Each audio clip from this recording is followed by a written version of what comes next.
Washington football. Woo!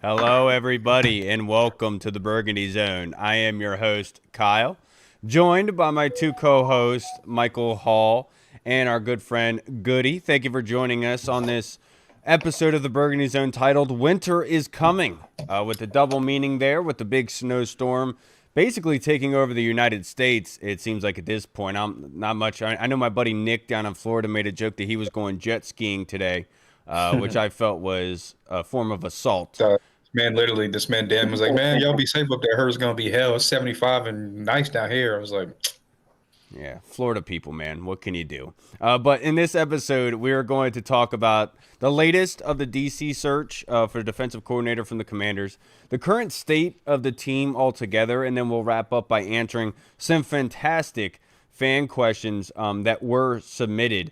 So, Goody, if you have a second, if you could look up who the Commanders have interviewed so far for DC, if you have a computer on hand for us. But I wanted to ask you, Hall and Goody. Hall, I'll start with you first.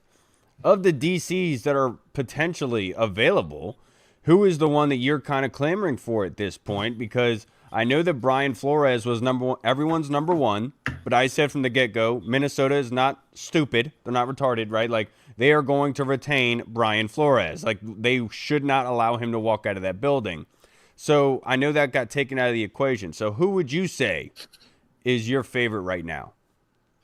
yeah, just like you, I knew Flores was basically the old, hey, let's go talk to Washington to up the price at my other destination type of move. I'm sure he maybe considered it just because he was a free agent and maybe the pitch was, like maybe the pitch was good to him, but at the end of the day, he already has his roots in Minnesota, and KOC seemed pretty confident he was coming back. So that pretty much sealed it for me when he said that out in public. But as far as the people left, comes down to, I guess, three people for me. If they want to go the experienced play caller route, then I know I would be happy with a guy like Patrick Graham, the Las Vegas Raiders DC, I want to say. He's survived a couple regimes, couple head coaches changes over up in Las Vegas, and which to me shows that he's a smart guy and he can adapt to different coaches, different coaching styles. And I know that outside of Max Crosby, they don't really have a lot of talent on that defensive side of the ball, and the Raiders obviously haven't won a lot of games. And what do you mean they signed Jeremy Chin, bro? Oh, that's true. I forgot about that. Yeah, they got the chin, the big chin. But yeah, I mean, they don't have a lot of talent outside of Jeremy Chin and Max Crosby. But if you look at the overall defensive numbers, obviously are not good. But I mean, a lot of that goes into that. Obviously, the offense is not very good, putting them in bad situations, blah blah blah, stuff like that. But if you look at the advanced metrics, his DVOA and yards per pass, yards per attempt, rush, and stuff like that are actually pretty good over the last couple of years as a defensive coordinator. So he would be a guy. And on top of that, he studied under Pete Carroll for 1 year or 2 years, whatever it was. So he would kind of know that Dan Quinn language, the scheme, and again, we'll be able to adapt what he does to what Dan Quinn does, hopefully. But if we go to the other side of the non-experienced play callers, then I would be happy with Carl Scott from Seattle, who's their passing game coordinator, or obviously Al Harris, who a lot of people linked him last year. Turnovers follow him everywhere he goes. The secondary, although the no pass rush, but the secondary has not been very good. Overall, they haven't caused a lot of turnovers. And with Al Harris's track record, everywhere he goes, the ball seems to follow him. So hopefully, if that was the case, that would maybe come here. But those would be my three candidates. Yeah, which is funny because you and I got into a little bit of a back and forth on Twitter yesterday, and regarding the Terrell Austin from Pittsburgh. I remember you saying that turnovers is a sporadic stat in reference to him being at Pittsburgh. Unless your name's Al Harris. To your point, that's right. But I will say this. Like, if you were to look at Washington, because I said this on Twitter, I think like 4 days ago, I said it without emotional thinking and just realistic outlook. When you look at Washington defensively, what do we bring that we have would want somebody to come in here besides the 7th overall pick? Like that, like what realistically, what does that say? And so that's why I've seen people. I'm going to get into this later. There's no reason to bring it up right now. But basically, I understand the wanting Carl Scott and wanting Patrick Graham from Vegas. And my whole point is Patrick Graham has had the benefit of Max Crosby. Whatever we want to say about the rest of the roster, you looked at when Micah was on Dallas, Micah made that defense. I mean, we can all look at it with our own two eyes and see that reality of it. And so sitting here saying, are we going to have a Max Crosby type that Patrick Graham can work with? I've even seen Jim Schwartz brought up, and I brought the same thing there. I know that he's a respected defensive-minded head coach, but we don't have a Myles Garrett. So how are we going to implement this defense? And that's why I've said from the get-go, I don't really care about defensive coordinator because I don't think it's going to be all that much unless you get somebody in the building at edge specifically to be a difference maker. And with that being said, the one name that I do like is Jonathan Gannon. Given with his background, he obviously was with Philly. He was in Arizona. You can't look at that team and say they had a stellar pass rush or anything like that, but I really liked what he did from a zone coverage standpoint. It was very stingy, that defense. They were well coached. We saw that live. Hall and I did, I'm pretty sure, against Arizona. I think in his first year there. And it was a tough defense to beat. And so I think that if we're going down any route, I think Jonathan Gannon offers the most. But that being said, the thing that really moves the needle is Al Harris. And I know that I've been on record as saying that I would like for them to have somebody with experience. But Al Harris also offers the relationship with Dan Quinn. And I don't mean in a social kind of way. I mean from a defensive style mindset type of way where it would be an easy transition.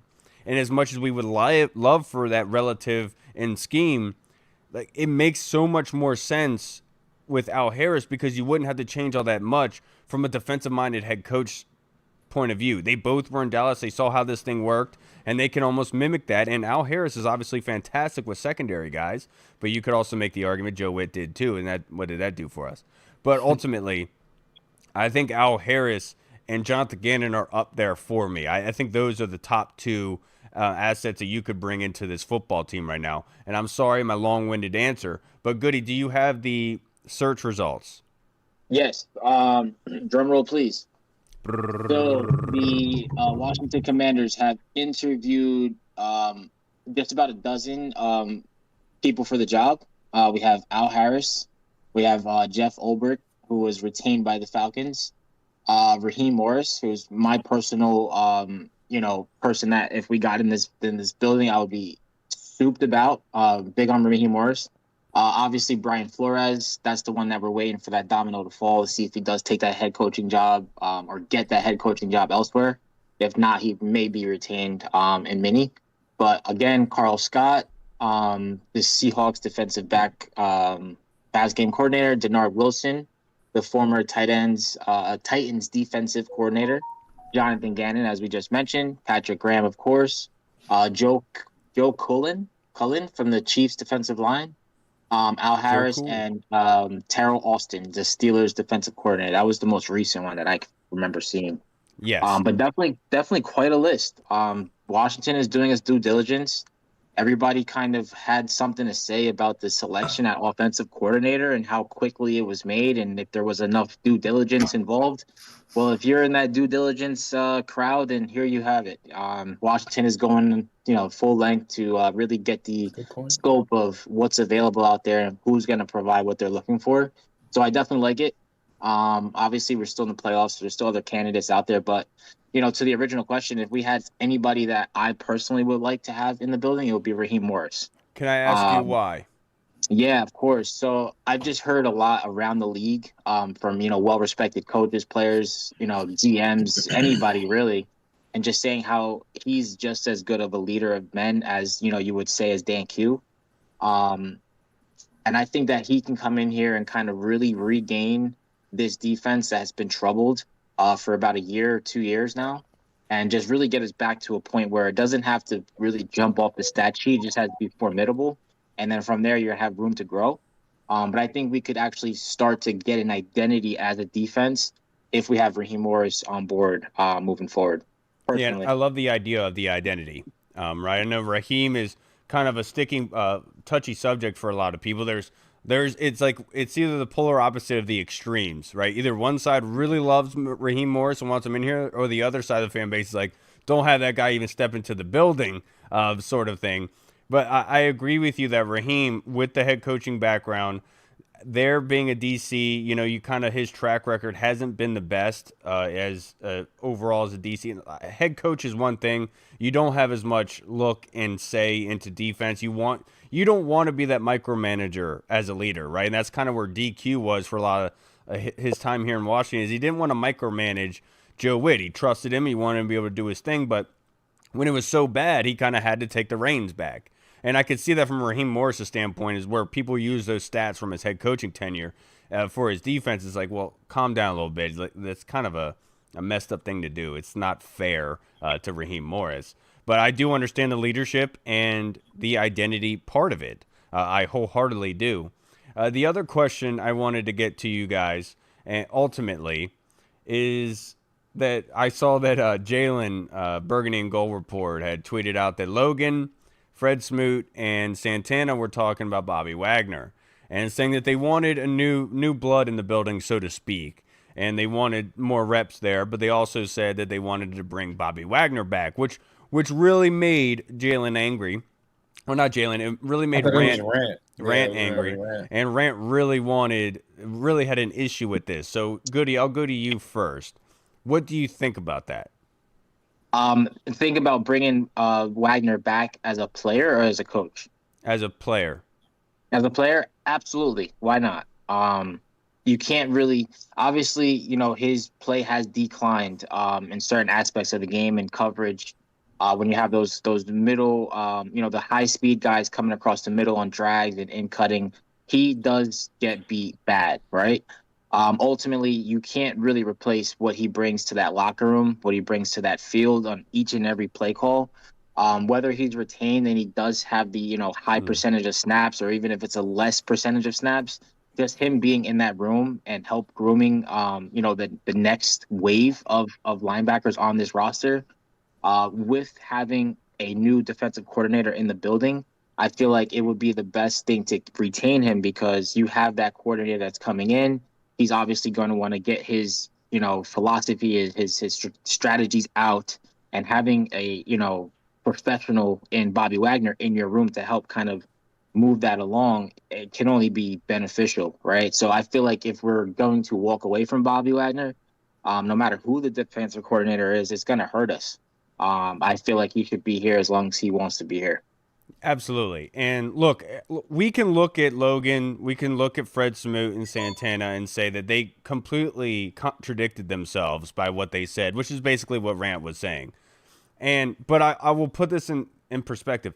Imagine this is a fraternity, right? And you got the heads of the fraternity, you got the lowers, right?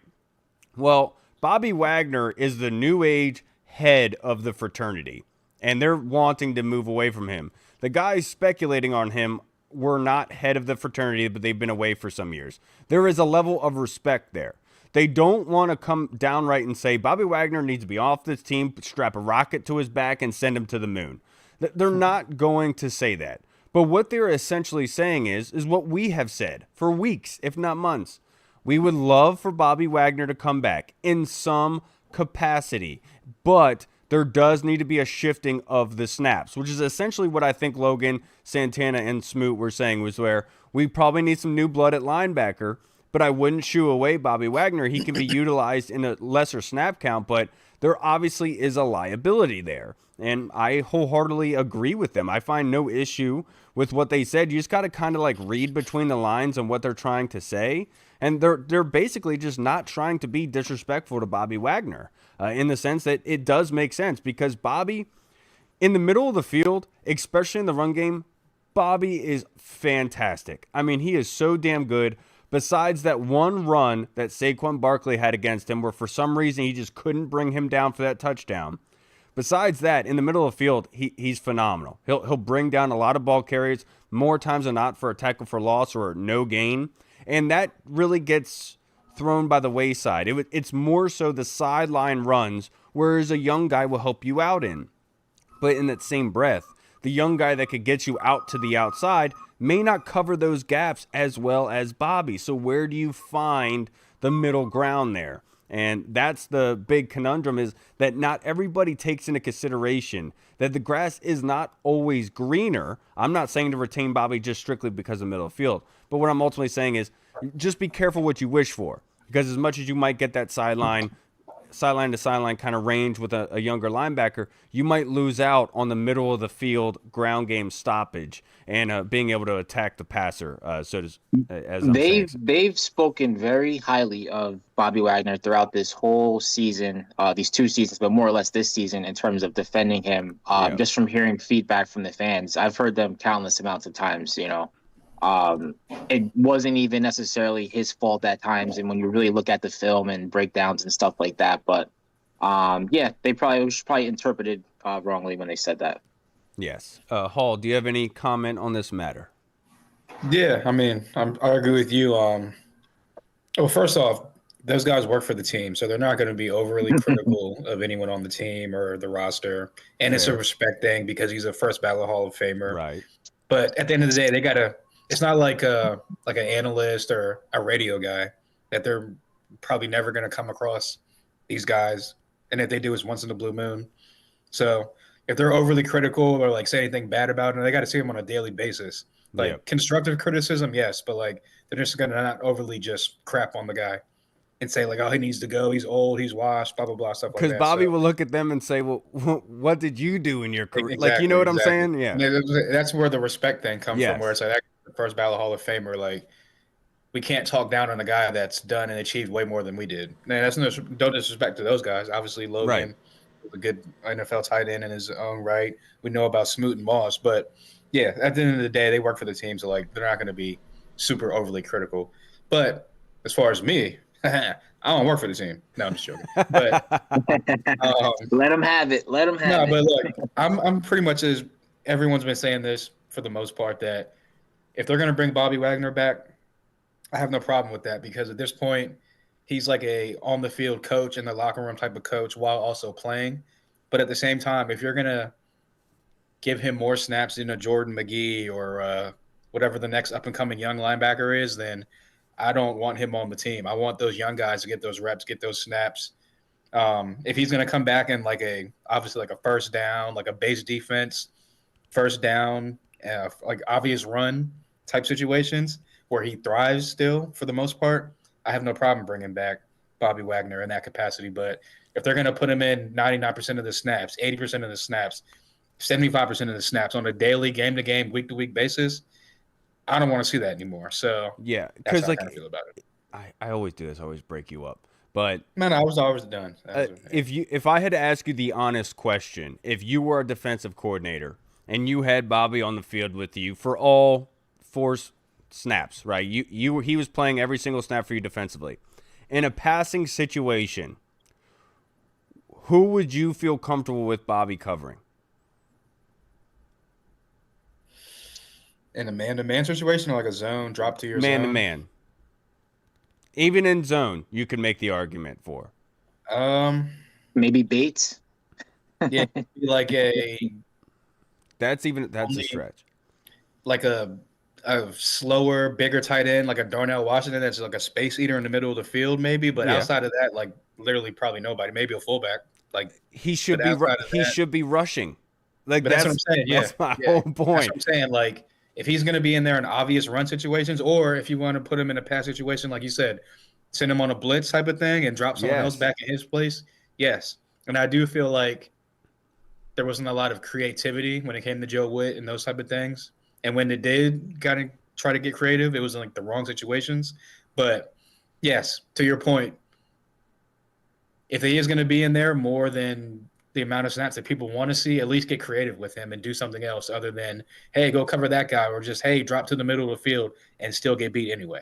say. Yes, and this is where like the Brian Flores type of defense would have really fit in well with Washington, because if anybody is familiar with what Brian Flores is doing, he really loves stacking up 5 to 6 guys on the line of scrimmage, and a lot of them would be standing. But somebody would drop, and a lot of those guys would rush. But it confused offensive lines because they didn't know who was going to be rushing based on what Brian Flores was calling. That's exactly what we should have been utilizing with Bobby. Like, that would have been the perfect freaking scenario for him and Frankie Louvu to be able to go eat, because now you're causing hesitation for the quarterback. But regardless, at the end of the day, that's not what we have at the moment. I'm not going to say that we needed it or anything, but it's something that can be utilized in the future and should be utilized if Bobby is in here, is my only point. Now, we had a question submitted on Twitter on the live stream from Command D's Nuts. Thank you, Michael. Goody, his question is, if Caleb Downs, David Bailey, and Cornell Tate are all on the board at 7, who do you take?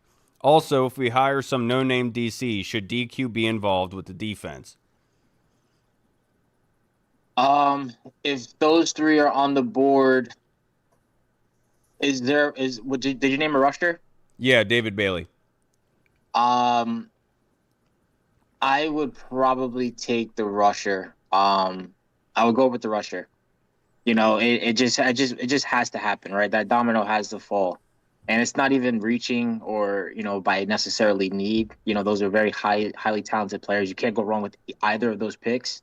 But I feel like getting somebody in here to get on the edge, to really set this new regime off.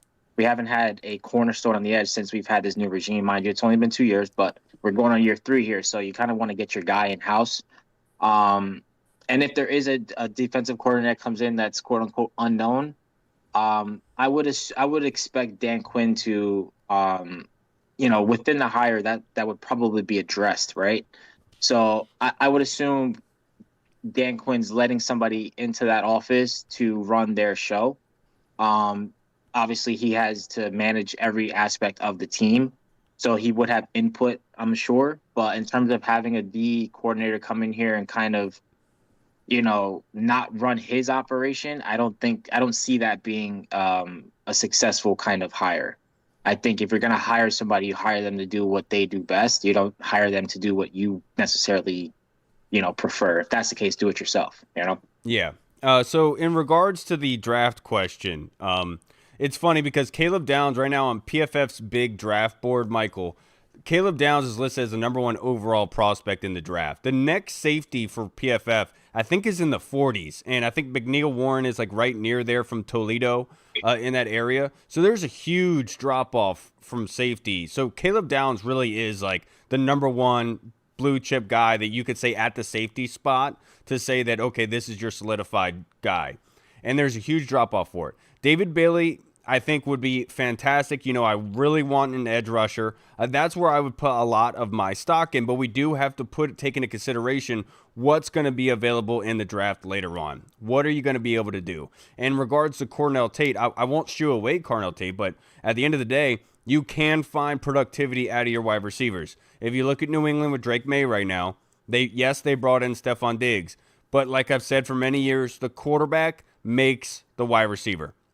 You're seeing a great example of that with Parker Washington down in Jacksonville. A lot of people are slobbering over him. Quarterback makes the wide receiver. That connection can really blossom into something beautiful. And a lot like what's going on with New England and his pass catchers out there. They aren't using top 10 picks and wide receivers out there. So, in all to say, it would be between Caleb Downs and David Bailey. And in my personal opinion, I haven't looked at the edge rushers yet. I have taken a look at some safeties, and there's some really, really good ones. But ultimately, I'd have to go with David Bailey, because if you are going to bring in somebody like Patrick Graham, if you are going to bring in somebody like Jim Schwartz, you got to give them a good new toy to play with in regards to being able to be unique and be able to create pressure to get turnovers, unlike Joe Witt. So I'll say David Bailey myself. Yeah, I'm going to also say David Bailey, just because I was going to say that what your last point was, which was those guys that you named, like Patrick Graham or any defensive coordinator that comes in here, they're going to need that premier edge rusher to pretty much anchor your defense off of him, build your defense out around that person. You need that person on the defensive side of the ball that offensive coordinators go into the game and say, okay, we cannot let this guy wreck the game. We got to build our offense out. We got to game plan our offense out around the week around stopping this guy from stopping us. And right now, we haven't had that for the last 2 years. So I would say David Bailey. And again, if he's the guy that hopefully he comes out to be, like pass rush wise, that helps your back end tremendously as well. Right. And hopefully it makes them play a little bit more aggressively and generate those turnovers. He's a guy that can generate strip sacks, sack fumbles, stuff like that. So I would say David Bailey, and I love Caleb Downs. Again, he's another guy that you could build the defense out around him on the back end. He makes your back end better. He definitely makes your run defense a lot better, tackling a lot better, probably the best tackler in the entire draft. So I wouldn't be mad at that pick as well. And then Carnell Tate. I'm like, man, on Carnell Tate, and I was just looking at Daniel Jeremiah was just putting out his top Jordan 50 list. Tyson is better, in my opinion. Yeah, I've been a big Jordan Tyson guy for a couple years now, so pause. But Daniel Jeremiah put out his top 50, or is going to put out his top 50, and right now he said he has 11 wide receivers in the top 50. And to your point about the drop-off with safety, the drop-off from receiver, obviously you have the Jordan Tysons, if you want to throw Carnell Tate in that mix, the Makai Lemons of the world. But those are your top-tier guys. But obviously, if you have 11 receivers as in your top 50, there's going to be a little bit of a drop-off, but it's not going to be the huge drop-off of Caleb Downs down to the Toledo safety. So, yeah, just to long story short, all three of us agree that David Bailey got to get that premier, hopefully edge rusher. And one last point. If there's any questions about him in the run game, I know there's he's a little bit light. Is he going to be able to set the edge, stop the run?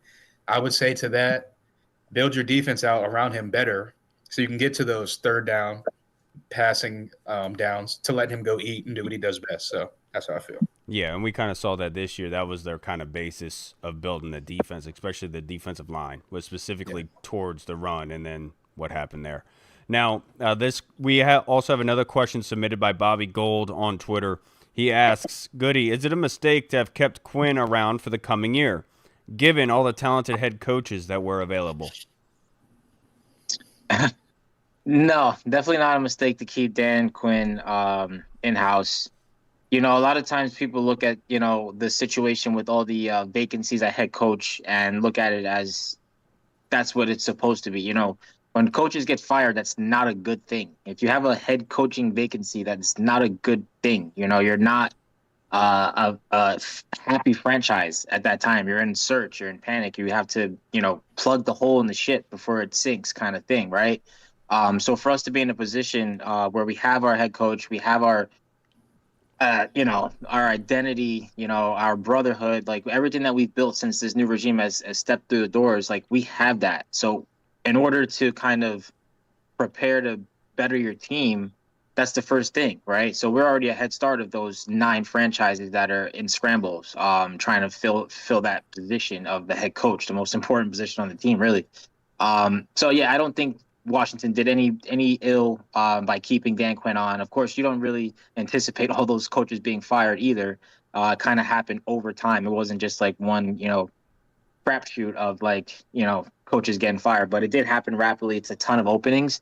Washington did right by having Dan Quinn stay here.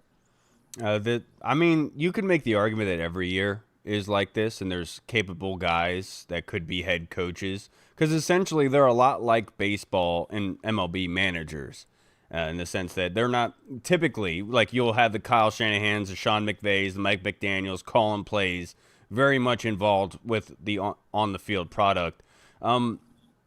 I don't think so. I really don't think so. In my personal opinion, they knew where they were at. They offered the contract to him. I know that the speculation around Dan Quinn when he was hired here, because they're saying that the number one choice was Mike Macdonald. They got into a bidding war with Seattle. Seattle outbid him. Mike Macdonald goes to Seattle. You then have the whole what's his face, Josh, Chicago. Ben Johnson. Yeah. Ben Johnson. That issue where he throws him by the wayside. So they go to the third option in Dan Quinn. And so you can look at it to say, Did Washington make the mistake by doing that instead of just going down a different route where they could have walked away? But there is no theory that that would have been feasible after the second year. So ultimately, do I think it's the wrong thing? No. Because even if you did bring in a new head coach here, the reason why Mike Macdonald is successful in Seattle is because he inherited a damn good roster. And so he just hit the ground running with it based on his defense. It fit what he wanted to do. Do I think that if Mike Macdonald came here that we would have a top 5 defense right now? I don't think so. I really, truly do not think so. In my personal opinion, you got to get players in here first and foremost, to be able to help things. And obviously they didn't help their case all that much with letting go of Cam Curl. But what I'll ultimately say is I don't think it was a mistake. You go about it each year just trying to be the best that you can be. You can't look in the past and say, was it wrong, was it not? You just got to go in with your front foot forward, in my personal opinion. I don't think it was a mistake. Continuity is very necessary in this sort of sense, and that continuity with AP in lockstep with Dan Quinn is ultimately very important for this football team's future. Something that this organization has not had, where the head coach is on the same wavelength as the GM. Typically, that was not the case. Yeah, if someone made the argument for the other side of it of why they should have walked away and they should have maybe hired and went in another direction, I would listen to it. If they made a good argument, I'd be like, okay, I see your side of the argument. But to Goody's point, it's not like all 9 of these coaches, or 8, 9, 10, whatever it was, were fired on Black Monday or on Tuesday. This was like a thing that happened progressively over time. Obviously, Harbaugh, Tomlin, and McDermott being the 3 longest tenured coaches. That's the name that we forgot to bring up talking about potential DCs. Yeah, exactly. But those guys being the 3 longest tenured head coaches in the NFL getting let go, that was on the back end of like this whole hiring cycle. So yeah, it's kind of like the David Blau situation where it's like, okay, you move on from Dan Quinn. Who's to say that any of these other candidates would want to come to Washington? Right. So then you're still sitting there with with musical chairs, and you're the one with no chair to sit in. So you'd be essentially doing what you did the first time of, oh, we want this candidate, you turned us down. Oh, we want that candidate, you turned us down. Right. Okay, we got to go with our 3rd or 4th candidate, which was what happened with Dan Quinn. Right. So like they'd be just going in circles at that point. Well said, in my sir. opinion. Yeah. Well said. And to your point, if you were going to make the argument to let him go, if this was a team that was on the cusp, had the talent already built there, couldn't get over the hump, and it was like, all right, we tried it for 2 years, we're regressing, let's go a different direction, see if this next guy can get us over the hump, fresh ideas, new start, blah, blah, blah. Right. But for the simple fact of this was a team that was the roster was flipped over 60-something%, whatever it was, in 2024, brought in a whole bunch of rookies, 1-year deal veterans, and did what they did in the first year. I think that obviously put too many expectations on what this team could do this year. I know a lot of people thought, oh, they're not going to win 12 games, but they'll be a playoff team and they'll regress. And as far as like making the playoffs and maybe like a 1 and done, maybe a 2 and done, but we don't, like, a lot of people didn't see them doing what they did last year again, basically. So yes, I would say that, again, continuity is one of the best things to have in NFL. Obviously, if you're losing, then you don't want to keep the losing continuity. But yeah, going into year 3 with Jaden Daniels, a lot of these guys, a lot of young players on this, not a lot of younger players, but younger players on this team. Again, a lot of holes to fill. I think that the best thing for right now would be to keep Dan Quinn, keep the continuity, his voice. And it's not like he lost the locker room during this horrible, crappy season. I could see if he lost the locker room, you heard little leaks coming out as far as players were talking bad about him, this, that, and the third. Guys were still, even though it didn't show on the field, guys were still fighting for Dan Quinn. They were fighting for what he was preaching in the locker room and stuff like that. Guys are still talking about they love Dan Quinn, they love playing for Dan Quinn. So as long as he hasn't lost the locker room and they're still getting better and they're getting better this upcoming season, I would obviously keep him around. But yeah, I just think that you just got to keep the continuity. I know, again, this season was crappy, everything, all the expectations that a lot of fan base had, but at the end of the day, any Dan Quinn roster and defense and overall team has thrived because they've had players on the roster. Yeah. So you just got to get more players on the roster and see what happens. Yes, and in Dan Quinn's defense, this isn't like the team was fully healthy and then completely fell on their face. They did Right. have some out of character injuries happen that really did foil things, so to speak. Now And that, I would say this, one last thing. Say AP does get rid of Dan Quinn. Okay, cool. Well, now all the proverbial guns are trained on AP because at the end of the day, the roster's still bare. AP, you're the one picking the players for Dan Quinn to coach.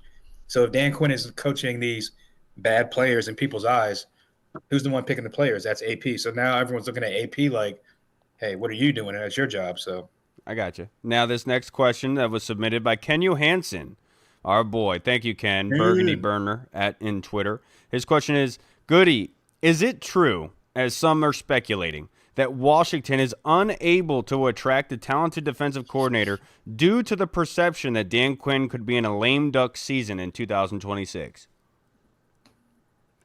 No, I don't feel like any defensive, any coach would look at that as a reason to not take a job, especially at this position, right? If you're coaching and you're getting interviewed for this position, that means you've earned that right to be there, right? And there's only ascending to come. So you're always looking to continue to grow and move off of that. So you're really just looking for that opportunity to show, improve, and put on record what you can bring as a coach to the NFL. I don't think it's unattractive because if everything does blow up next year and Dan Quinn is out of the door, they typically look in-house first, right? So if that's the case, and if you do like coaching and you continue to, you want to ascend, this would be a more or less an ideal spot to be, considering if that was this, the case, which I don't think it is. Maybe it is. I don't personally think so. But yeah, if you're a defensive coordinator and you're coming in, you're saying, hey, this seat may be hot, next year if it doesn't go right. At the same time, that could be a result of you not performing well as a defensive coordinator. You may not be doing your job, so the season may not go right. And then it may fall on the head coach at that point too. So I don't think that's a good lens to look at it through. I just feel like Washington's just not making their pick. Who's to say that we're just not making our pick yet? I think the assumption is that nobody wants the job, whereas that may not be the case here. I think we're just waiting to make our selection and then get the ball rolling. But Yeah. we don't know. That very good points that a lot of them I was going to make. Because let's just put our thinking caps on, right? Let's say it was due to, let's just say that people are withholding enthusiasm to want this job, right? Because of, for whatever reason, circumstance. If that was the case, if you felt confident in the pieces that you had defensively, you would look at that and say, well, I know that I can turn over that defense in a quick manner. And if that happens, like to Goody's point, then I'll be next in line to take the head coaching job because I know that I could turn that around if Dan Quinn leaves. But in the same breath, if you do well with the defense, if you're confident in that defense, the players that you have and what you can execute with them, then that would be I'd be willing to bet that you're going to have a good record. And so if that's the case, most likely that head coach will not be getting fired because things are on the up. So essentially, if you are confident in what you can do as a defensive coordinator, if you are confident in being able to turn over that defense to produce in a big way, then essentially you're saving that head coach's job. So which takes out the whole speculation that guys don't want to be here because of Dan Quinn's possible future. Well, if you do well, team does well, head coach stays, you don't have that problem anymore. So ultimately, no, I don't believe that's the case, Ken. I said this on Twitter. I think it's a lot of it, if it is true about people not wanting this job, which I don't really believe in, I would just comment on this, it's because of the talent defensively. Because if you were confident in it, you'd be willing to step in regardless of the circumstances to say, I'm going to do well with it. If they move on from Dan Quinn, at least I'll be able to have this on my resume that I'm going to turn this defense around, if that were the case. So ultimately, no, I don't think so. I don't think so one bit. I think it might be like a small little smidge percentage of why the job hasn't been filled yet. I think the bigger percentage of it is they're waiting for to see what Raheem Morris does if he gets a head coaching job or not, or they're waiting to interview Carl Scott again, which obviously he's still with Seattle in the playoffs right now. Can't interview him until I believe Monday after the championship games are done. Remember what the question is. Do you want me to re-say it? I know, no, I know, but I'm saying that I say that to say this. Of what was the question again? I just lost The my train of question thought.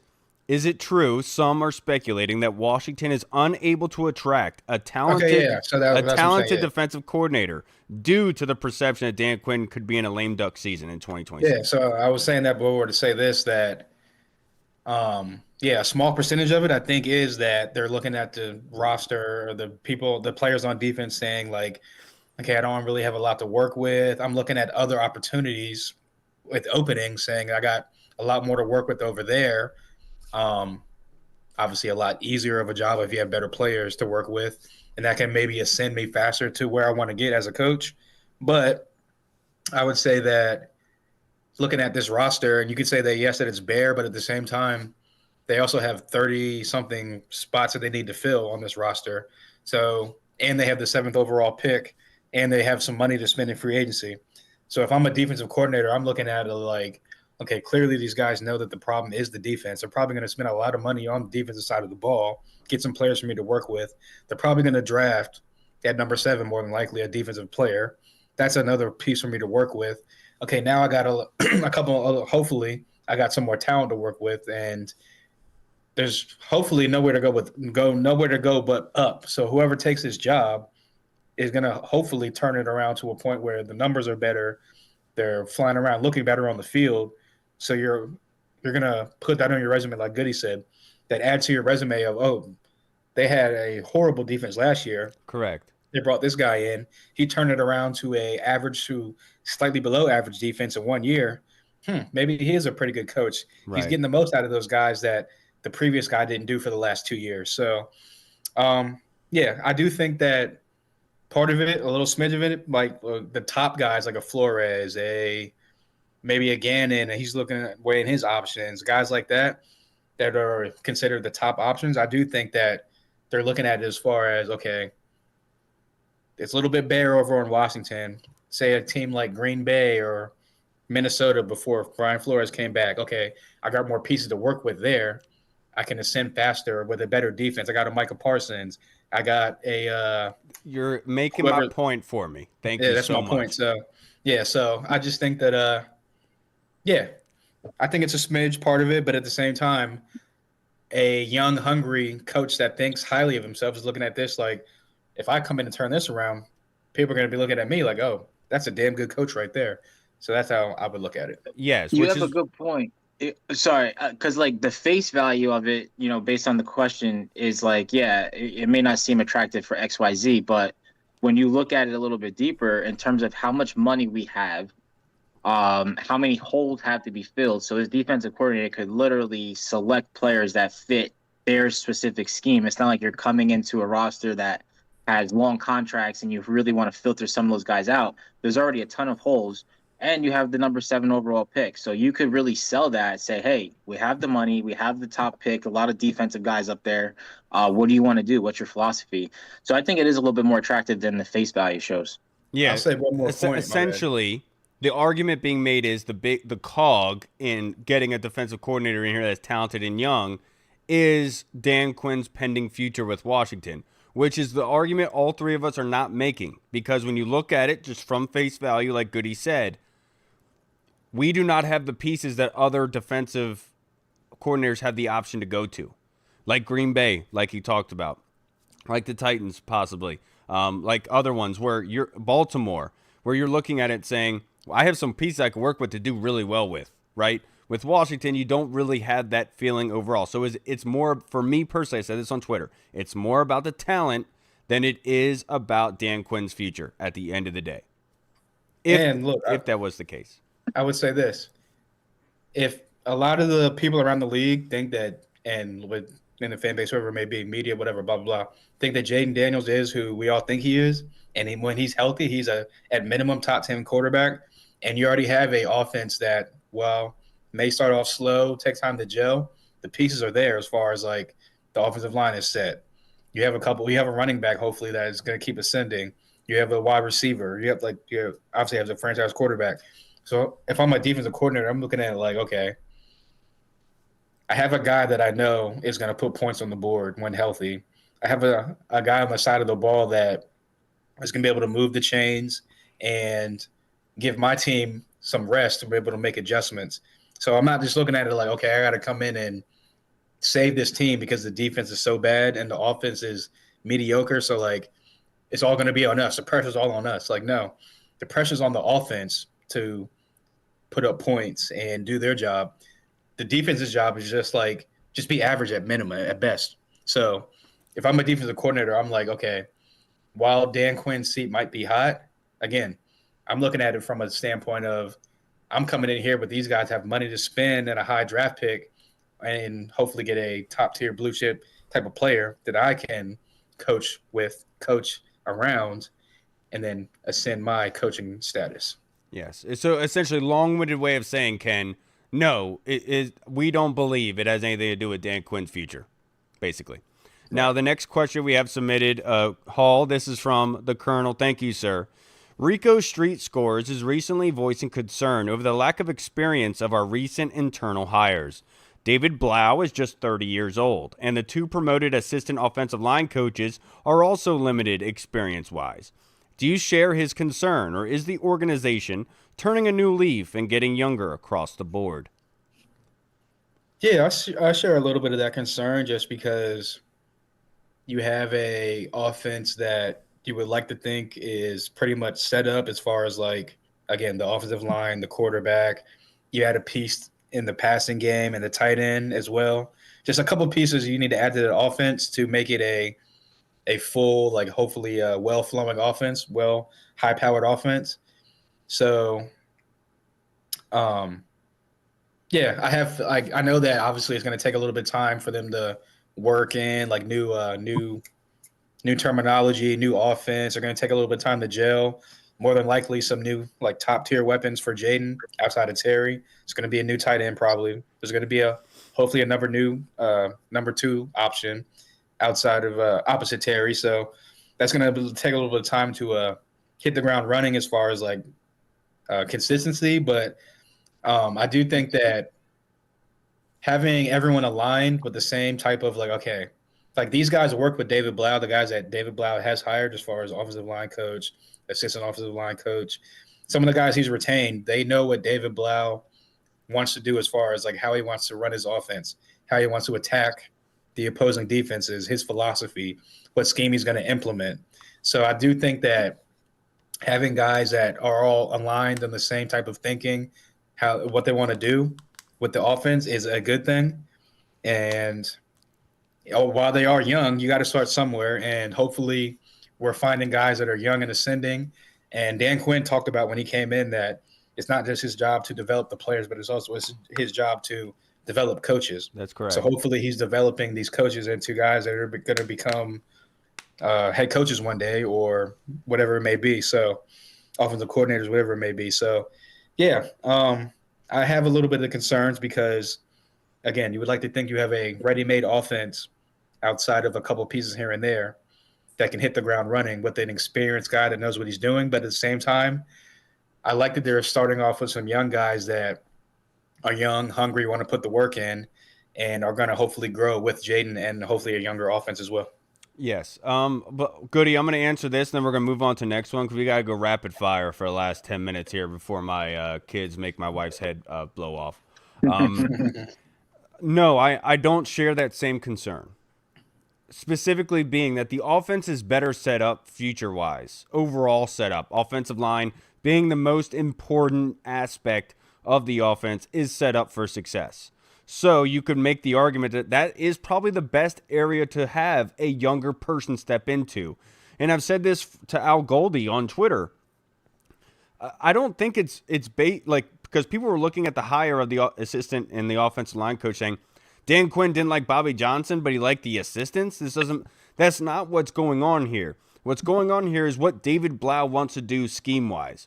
And Bobby Johnson did not specialize, did not possibly want to be able to utilize that scheme. He wasn't comfortable with doing that. So they moved on, and which is the big question why he was moved on. It's because whoever they had in mind probably didn't want that kind of coach who could not be good at something that he was trying to be successful and execute.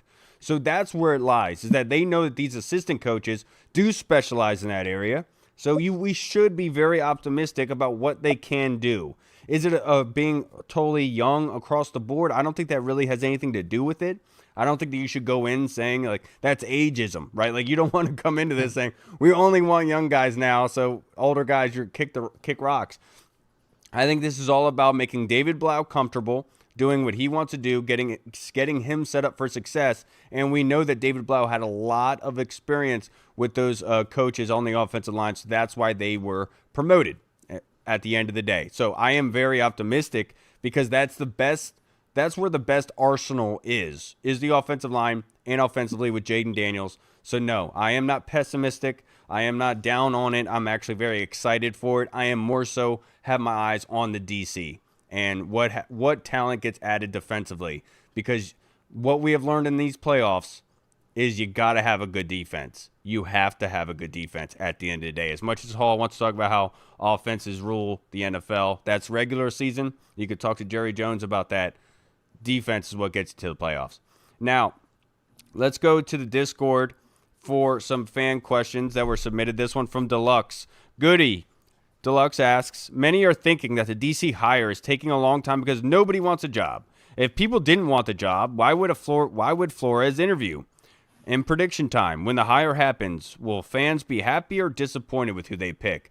You know too well, Deluxe, what the response is going to be. This is an easy one. Will the fans be happy or upset with who we choose? And the answer is yes and no. Like, it's going to be, as soon as that headline drops, whatever source of news you're getting your information from, if you open that comment section, you're going to see F the world and you're going to see hip, hip, hooray. And it's going to go on for about 2 weeks straight. Ultimately, the first part of the question, I think we kind of addressed earlier in terms of the attraction of the job opening. And again, I think personally that Washington already really knows what they want. And just because we don't know, just because Rappaport hasn't tweeted it out, I think people are kind of like at the anthill scrambling for no reason. Just sit back and wait till the news drops. There's nothing that we can do to move the needle in any direction. But again, I do feel confident that Washington knows who they want, and they're just doing their due diligence and waiting it out, But yeah, I think fans will be happy and sad with the decision ultimately. Yeah, it's inevitable. It's inevitable. At this point, you're not getting a guarantee guy at DC where everyone's going to be happy about it. You know what I mean? Maybe if Bill Belichick walked through the building, but I don't think he's leaving North Carolina or his mistress anytime soon, or his wife now. Is it his wife or his girlfriend? Who knows what's going on with that? I don't think he wants her along with his money. But civil union. Ultimately, what I'll say in regards to this is there's going to be people pissed off regardless at this point. Like, have you ever seen that video online of that guy who just literally rage baits people? You know what I'm talking about? That one where he just literally comments like the reverse, the negative of the situation just to rile people up. Like that is a real thing, man. Like that really exists. And so there's always going to be somebody, Deluxe. You know that. I know that. And prediction time for the hire. Honestly, in regards to this, the sooner the better. Because right now, I just uploaded on Twitter today that we are already interviewing guys at the East-West Shrine Bowl. And we interviewed 4 safeties at the East-West Shrine Bowl. And Ken Johansson had uploaded other players that we had interviewed at the East-West Shrine Bowl. You're interviewing players for a defense that the defensive coordinator is not even hired to yet. How do you know what he is going to want from a player standpoint? That has to be taken in consideration. So the sooner, the better. We have to be able to get the ball rolling. We don't have much time here at being able to build this football team. You don't want to try to insert a square peg into a round hole. Get the DC in here. Let's make sure that we're getting the guys that he knows he could be successful with so he can hit the ground running. It's similar to the Terry situation. The sooner the better, man. The sooner the better. That's all I'll say to that. Hall, this next question from Jeff Miles in the Discord. I'm aware that technology could take care of anything, but does our future stadium being an enclosed structure influence turf versus real grass? Obviously, we all prefer real grass. I know Hall does. Yeah, I like that grass. Like that green The grass. Cheech and Chong. You got me coughing just thinking about it. Let's see. I think there's like a new thing with stadiums where it's like a hybrid type of thing, or That's what Real Madrid does, or Barcelona. Yeah. One of them does that. yeah, I think SoFi has it too, where it's like They roll it they out. have like they got like some type of real grass growing, or they got like a hybrid type of thing going on. So technology's crazy. Obviously, Josh Harris has said that he wants it to be the biggest, best stadium in the entire world, and they're going to make it. They're going to do everything in their power to put the best of the best at every single thing inside that stadium. So it wouldn't surprise me that they put. Hopefully, it's not turf, because I know a lot of injuries happen on the turf, but I think that they're going to go with some type of like hybrid type of like thing that a lot of the newer stadiums are doing nowadays with the domes. Yeah, just wanted to say this in Tim Towner had wrote in our Discord. I didn't even realize he said this, but there's a side of me that says DQ's D is a known commodity, and perhaps a significant change may be required. You may need to reword that, my man. That is egregious. Now, I would. Dan Quinn's D is talked about a lot lately.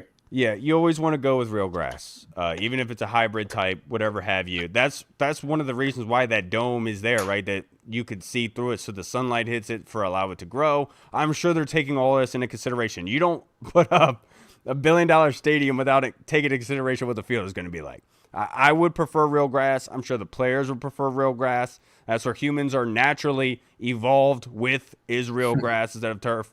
So let's go with that. I know Anthony Armstrong, when he was coming up, playing in the UFL, I think he was practicing in a gravel parking lot. Like, we don't want that sort of surface. I don't even think. I think it was something lower than UFL. It might have been like something lower than that. Where Was it Arena was Football League? I think it might have been Arena or something, some lower level league where he Practicing was in a like gravel parking it lot, was like bro. That's crazy. gravel parking lot with dirt everywhere. Like Yeah, sounds like some like backroads high school type thing. right. Goody, you still here, brother? Question, Hall. This one from Tim Towner. Would you rather have Debo back? Yes, sir. Okay, Sir. I'll go to you next. No problem. Hall, would you rather have Debo back in 2026 for $20 million and eating up 100% of the wide receiver 2 snaps if healthy, or something like a Brandon Cooks, Curtis Samuel, McCall Hardman, a level player to share time with the wide receiver we pick in round 3 of the 26 draft? Nah, I want the best weapons possible. He wants opposite Brandon Terry. Ayuk. No, I mean if he's gonna be like a super cheap contract, sure. But Don't let him lie to you, Tim. He wants Brandon Ayuk. like, yeah, if he's gonna be Did like something a else just super come out about him? Like, Yeah. super wasn't cheap contract for like the vet minimum, then or like a super incentivized contract for like the low, Yes. then like all right, cool. But Yes, you're on the right. Um, You're on the right path, my man. so yeah, I don't want like the mediocre Mecole Hardman's, old Brandon Cooks. I want like we've been since we drafted Terry in Brandon Cooks was 2018. cutting it up though. Yeah, but like it says something more about the Bills wide receivers that he was brought in week like 13 and he's the best wide receiver they got than it is about Brandon Cooks. But I will say this though.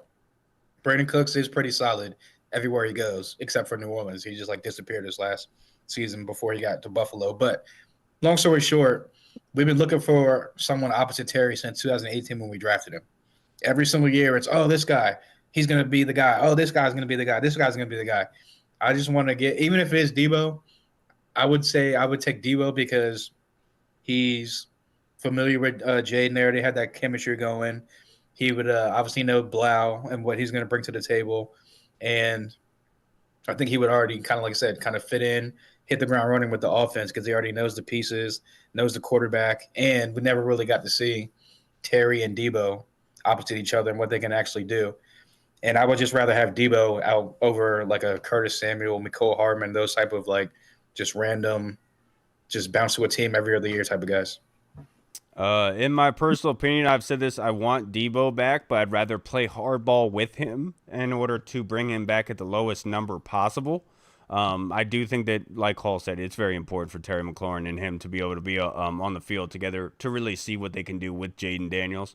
But like I don't think that we even have to go down the route of the veteran. To be honest with you, we drafted Jalen Lane to grow into this type of role. They drafted Luke McCaffrey to grow into this sort of role. They brought in Treylon Burks, who can be in that role. A former wide receiver 1 for the Titans. You could say that really wasn't all that much to it. That's why they let him go, which I wouldn't argue against.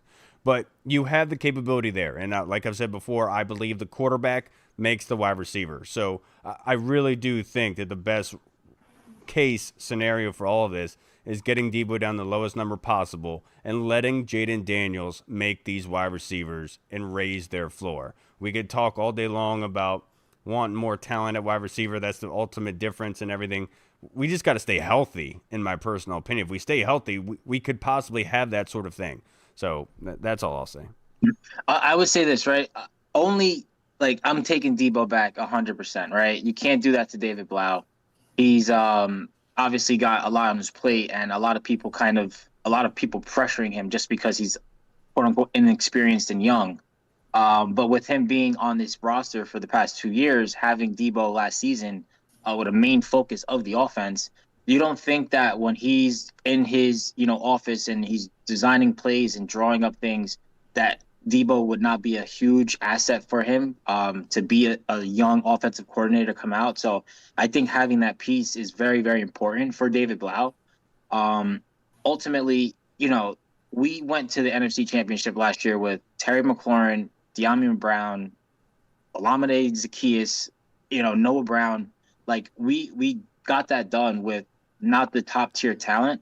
And like you stated, the players that we drafted to develop into that, we have quite a handful. McCaffrey, Lane, Burks, like we have people in the building already. Keeping Terry, retaining Debo, having those guys, going out and getting somebody that David absolutely wants to put his fingertip on. I think you can't let Debo walk out if you want to have a successful offense this season, and just build on what was supposed to be last season. Yeah, now, honestly, I wouldn't even mind Brandon Ayuk as much of a head case that he possibly is. But if it's at low number, then yes, I'm absolutely all for it. The vet min, the very limited to be able to prove yourself. Come to the dark side. I'm not getting. Come to No, the I'm dark not. side. I'm not twerking for Brandon Ayuk like the rest of you guys. I've okay? always said it has to be a low contract. Yeah. I'm not taking on that crazy head case. Yeah, You got to be last low offseason- contracts incentivized. Last offseason, you wanted to trade for him Yes, and offer him a big deal. Obviously, before the whole knee thing, like, yeah, of course. Jaden's probably texting him like, bro, you're making it hard for me to get you over here. You keep acting up and talking to the media. No, he needs to chill. I don't know what else. I don't know who he's listening to. What kind of advice? That's what I'm saying. Like he's tripping, but at the same time, I feel like he was doing all this because like I saw someone put a whole thread out there, and he was just like, he basically was just like, I want to get out of San Francisco because I want to be around Jaden Daniels, which is kind of weird in itself that you turn down millions of dollars to be around weirdo Jaden energy, man. It's weirdo energy. You turn down millions of dollars to be around your boy, which. Yeah. Maybe they're friends like that. I don't know.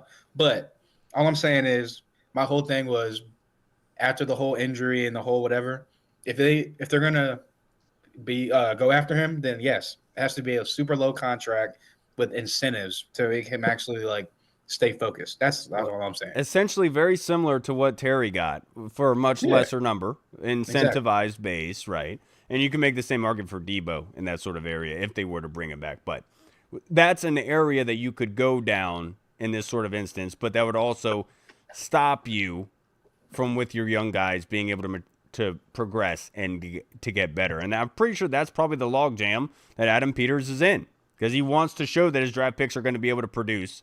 But if people are going to complain that you're not adding talent to the roster. If they were going to go after Ayuk, I think it would be Debo or Ayuk. I don't think they would bring them both back. It would be either or, and then stuff the cupboard if you're going to do it.